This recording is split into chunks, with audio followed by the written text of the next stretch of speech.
ನಮಸ್ಕಾರ, ಎಚ್ಟಿವಿ ಕನ್ನಡ ನ್ಯೂಸ್ಗೆ ಸ್ವಾಗತ. ನಾನು ಪದ್ಮ ಭೂಪಾಳಂ. ರಾಜ್ಯ ಸರ್ಕಾರ ಶಾಲಾ ಹಾಗೂ ಕಾಲೇಜು ವಿದ್ಯಾರ್ಥಿಗಳಿಗೆ ಉಚಿತ ಬಸ್ ಪಾಸ್ ವಿತರಣೆಗೆ ಅಧಿಕೃತ ಚಾಲನೆ ನೀಡಿದೆ. ಕರ್ನಾಟಕದಲ್ಲಿ ವಾಸವಿದ್ದು ರಾಜ್ಯದ ಶಿಕ್ಷಣ ಸಂಸ್ಥೆಗಳಲ್ಲಿ ವ್ಯಾಸಂಗ ಮಾಡುತ್ತಿರುವ ವಿದ್ಯಾರ್ಥಿಗಳಿಗೆ ಈ ಸೌಲಭ್ಯ ಅನ್ವಯವಾಗಲಿದೆ.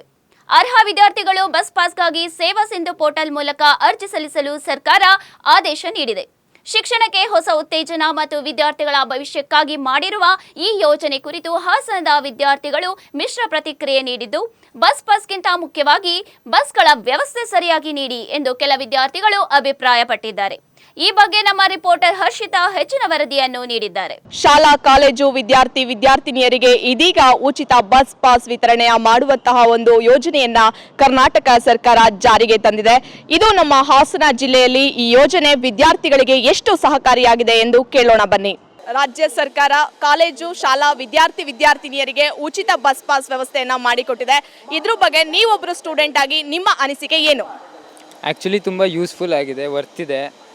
ಇದಕ್ಕಿಂತ ಮುಂಚೆ ಬರೀ ಲೇಡೀಸಿಗೆ ಮಾತ್ರ ಆಧಾರ್ ಕಾರ್ಡಿಂದ ಫ್ರೀಯಾಗಿ ಕೊಟ್ಟಿದ್ರು. ಬಟ್ ಇವಾಗ ಟೋಟಲಿ ಫುಲ್ ಪಾಸ್ ಫ್ರೀ ಮಾಡಿರೋದ್ರಿಂದ ವಿದ್ಯಾರ್ಥಿಗಳಿಗೆ ಫುಲ್ ಟೋಟಲಿ ಯೂಸ್ ಇದೆ, ವರ್ತ್ ಇದೆ ಆ್ಯಕ್ಚುಲಿ. ಅದು ಬಸ್ ಏನೋ ಫ್ರೀ ಕೊಟ್ಟಿದ್ದಾರೆ, ಆದರೆ ಬಸ್ಗಳೇ ಕಮ್ಮಿ ಮಾಡಿಬಿಟ್ಟಿದ್ದಾರೆ. ಬಸ್ ಫ್ರೀ ಕೊಟ್ಟು ಏನು ಪ್ರಯೋಜನ ಹೇಳಿ? ಬಸ್ಸೇ ಕಮ್ಮಿ ಆದರೆ ನಾವು ಟೈಮ್ ಕರೆಕ್ಟಾಗಿ ಕಾಲೇಜಿಗೆ ಹೋಗೋಕ್ಕಾಗಲ್ಲ. ಟೈಮ್ನ ಕ್ಯಾಚ್ ಮಾಡೋಕ್ಕೆ ತುಂಬ ಕಷ್ಟ ಆಗ್ತಾಯಿದೆ. ಫ್ರೀ ಕೊಟ್ಟೂ ಪ್ರಯೋಜನ ಇಲ್ಲ. ಇವಾಗ ಫ್ರೀ ಕೊಟ್ಟಿದ್ದಾರೆ ಅಂತ ಬಸ್ನ ಕಮ್ಮಿ ಮಾಡಿದರೆ ಹೆಂಗೆ?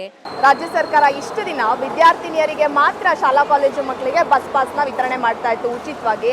ಇವಾಗ ಏನಾಗಿದೆ ಅಂತ ಹೇಳಿದ್ರೆ ಹುಡುಗರಿಗೂ ಕೂಡ, ಶಾಲಾ ಕಾಲೇಜಿನ ಹುಡುಗರಿಗೂ ಕೂಡ ಬಸ್ ಪಾಸ್ನ ಉಚಿತವಾಗಿ ಕೊಡಬೇಕು ಅಂತ ನಿರ್ಧಾರ ಮಾಡಿದೆ. ಅದನ್ನು ಜಾರಿಗೆ ಕೂಡ ತಂದಿದೆ. ಈಗಾಗಲೇ ಸೇವಾ ಸಿಂಧು ಮೂಲಕ ಎಲ್ಲರೂ ಕೂಡ ಅಪ್ಲಿಕೇಶನ್ ಕೂಡ ಹಾಕ್ತಾ ಇದ್ದಾರೆ. ಇದು ನೀವು ಒಬ್ಬರು ಸ್ಟೂಡೆಂಟ್ ಆಗಿ ಇದು ನಿಮ್ಗೆ ಯಾವ ರೀತಿಯಾಗಿ ಅನುಕೂಲ ಆಗ್ತಿದೆ ಸರ್? ಬೆಳಗ್ಗೆ ಹೊತ್ತು ಬಸ್ಸಿಗೆ ಬರಬೇಕಾದ್ರೆ ದುಡ್ಡು ಕೊಡಬೇಕಾಗುತ್ತೆ ಒಂದು ಕಡೆ, ಒಂದು ಸೈಡಿಂದ ಬರೋದಾದರೆ. ಇವಾಗ ಪಾಸ್ ಮಾಡಿಸ್ಬೇಕಾದ್ರು 1500 ರೂಪಾಯಿ 600 ರೂಪಾಯಿ ಕೇಳೋರು. ಫ್ರೀಯಿಂದ ಓಡಾಡೋಕ್ಕೆ ಅನುಕೂಲ ಆಯಿತು ನಮಗೂ.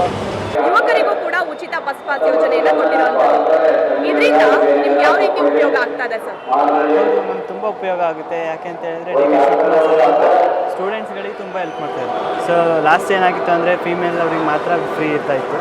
ನಾವು ಸ್ವಲ್ಪ ಅಮೌಂಟ್ನ ಕಟ್ಟಿ ಪಾಸ್ನ ಇಸ್ಕೊಬೇಕಾಗಿತ್ತು. ಬಟ್ ಇವಾಗ ಹಂಗಲ್ಲ, ಫ್ರೀ ಆಗಿರೋದು ತುಂಬ ಹೆಲ್ಪ್ ಆಗಿದೆ ಮನೇಲಿ. ಸೊ ತುಂಬ ಹೆಲ್ಪ್ ಆಗಿದೆ. ಅಂದರೆ ಪಾಸ್ ಅಪ್ಲೈ ಆದಮೇಲೆ ದುಡ್ಡು ಕಟ್ಟೋರ್ಗು ಕಾಯಬೇಕಾಗಿತ್ತು ಪಾಸ್ ಬರಬೇಕಂತ. ಸೊ ಬಸ್ಸಿಗೆ ಇವಾಗ ಆ ಥರ ಏನಿಲ್ಲ, ಫ್ರೀ ಇರೋದ್ರಿಂದ ನಾವು ಅಪ್ಲೈ ಮಾಡಿದ ತಕ್ಷಣ ಪಾಸ್ ಬರುತ್ತೆ. ದುಡ್ಡು ಕಟ್ಟಬೇಕಂತ ಏನಿಲ್ಲ, ಪಾಸ್ ಬಂದ ತಕ್ಷಣ ಫ್ರೀಯಾಗಿ ಓಡಾಡ್ಬೋದು. ಕಾಲೇಜ್ ಸ್ಟೂಡೆಂಟ್ಸ್ ಹೇಳ್ತಾರೆ ಬಸ್ಗಳ ಸಂಖ್ಯೆನೇ ಕಮ್ಮಿ ಇದೆ, ರಶ್ ಇರುತ್ತೆ, ಇನ್ ಟೈಮಿಗೆ ಬಸ್ ಇಲ್ಲ ಅಂತಾನೂ ಹೇಳ್ತಾರೆ. ಆಗಿರುವಾಗ ಈ ಉಚಿತ ಬಸ್ ಪಾಸ್ ಯೋಜನೆ ಎಷ್ಟು ಅನುಕೂಲ ಸರ್ ನಿಮಗೆ? ಹೌದು ಮ್ಯಾಮ್. ಯಾಕೆ ಅಂತ ಹೇಳಿದ್ರೆ ಲೇಡೀಸ್ಗೆಲ್ಲ ಫ್ರೀ ಇರೋದ್ರಿಂದ ಬಸ್ಸಿಗೆ ಹತ್ತಕ್ಕೆ ಆಗ್ತಾ ಇರಲ್ಲ.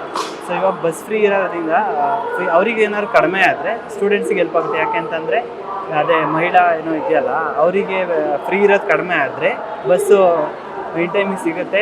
ಜಾಸ್ತಿ ಜನ ಯಾರು ಬಸ್ಸಲ್ಲಿ ಓಡಾಡೋಕ್ಕೆ ಸ್ಟಾರ್ಟ್ ಮಾಡೋಲ್ಲ. ಇವಾಗೇನೋ ಫ್ರೀ ಇದೆ ಅಂತ ಓಡಾಡ್ತಾರೆ. ಆವಾಗ ಅವ್ರು ಓಡಾಡಲಿಲ್ಲ ಅಂದರೆ ಸ್ಟೂಡೆಂಟ್ಸಿಗೆ ತುಂಬ ಹೆಲ್ಪ್ ಆಗುತ್ತೆ. ಸರ್, ನೀವು ಈಗಾಗಲೇ ಅರ್ಜಿನ ಹಾಕಿದ್ರಾ? ಪಾಸ್ನ ತಗೊಂಡಿದ್ದೀರಾ? ಅರ್ಜಿ ಹಾಕಿದ್ದೀನಿ, ಕರೆಕ್ಟ್ ಮಾಡ್ಕೊಂಡು. ಹಾಸನದ ಬಸ್ ನಿಲ್ದಾಣದಲ್ಲಿ ಇದೀಗ ಅರ್ಜಿಯನ್ನ ಬರಿತಾ ಇರುವಂತಹ ವಿದ್ಯಾರ್ಥಿ ಈಗಾಗಲೇ ಅರ್ಜಿಯನ್ನ ಹಾಕ್ತಾ ಇದ್ದಾರೆ ಸೇವಾ ಸಿಂಧು ಆಪ್ ಮೂಲಕ. ಎಲ್ಲ ವಿದ್ಯಾರ್ಥಿಗಳು ಕೂಡ ಇದರ ಸದುಪಯೋಗವನ್ನ ನಮ್ಮ ಹಾಸನ ಜಿಲ್ಲೆಯಲ್ಲಿ ಬಳಸ್ಕೋಬೇಕು.